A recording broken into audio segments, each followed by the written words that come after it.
My advice would be to get to know your elected officials. It's just that simple. And start on your local level.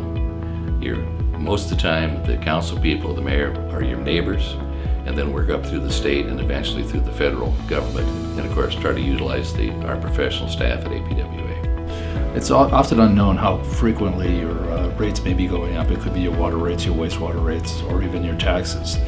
We've seen that over and over again through regulation that has increased the impacts in your communities. And when you're not advocating for those issues, you'll see those rate increases happen, not realizing that those costs aren't necessarily happening at a local level, but actually it's a federal mandate that may be coming down to the local municipality. We have a voice, and it doesn't take much to let people know what you think and not to be afraid. You have a private voice as a citizen, and you do not have to represent your agency that you work for or your company. You have a voice as a citizen of a community to every elected official that represents you.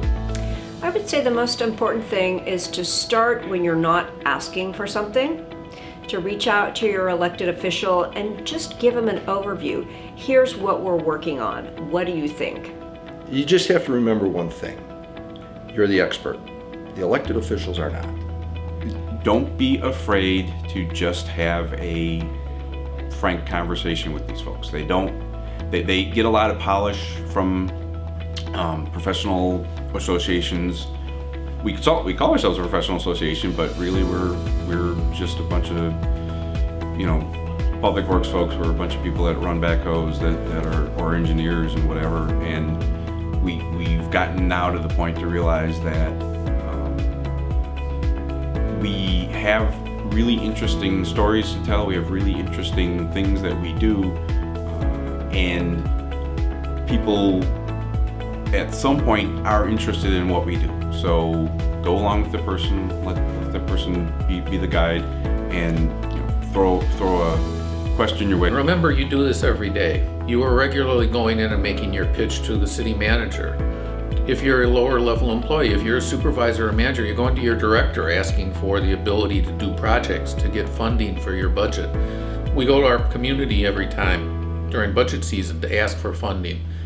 We go out and we talk about projects we're doing, why we're going to be closing a road to repair it, why we're digging up a water main. Those folks that walk up to the hole, we call them sidewalk superintendents, that want to help, that are asking what we're doing. We are constantly advocating, but we don't call it that. And I think that's where we sell ourselves short. We all have the ability, we all have the skill to do it. It's just taking the time to really focus it and use it where you need to.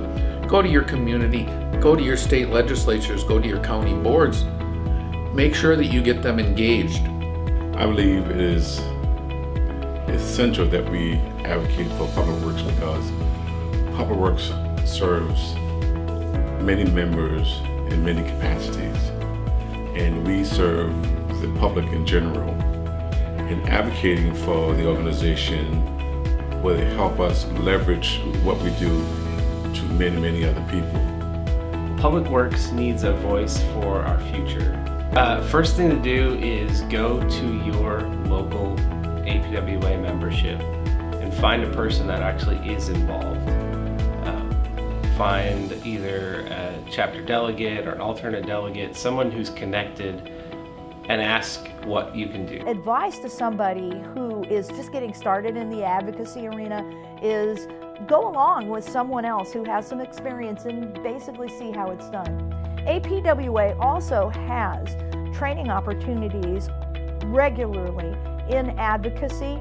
Our Washington, D.C. staff has the availability and the funding to come out to local chapters to put on training seminars in advocacy and media relations. Advocacy is so important because you never know what one voice can do, how one voice can make a difference, and what one voice can change the world. And that might seem like a really big phrase, but advocacy is so important because collectively we create that huge one voice. The best way to get involved with advocacy is to go online onto the APWA website and sign up as an APWA advocate. The advocate program, now, well, wait a minute. Advocate that alone might put you off. It's a big word, and all it means is speaking up. So how about the APWA Speaking Up program? It gives you a couple options for either writing your legislators, giving them a call. It gives you that opportunity and the tools you need to be able to add your voice to the larger voice. So go online. APWA Advocates will help you.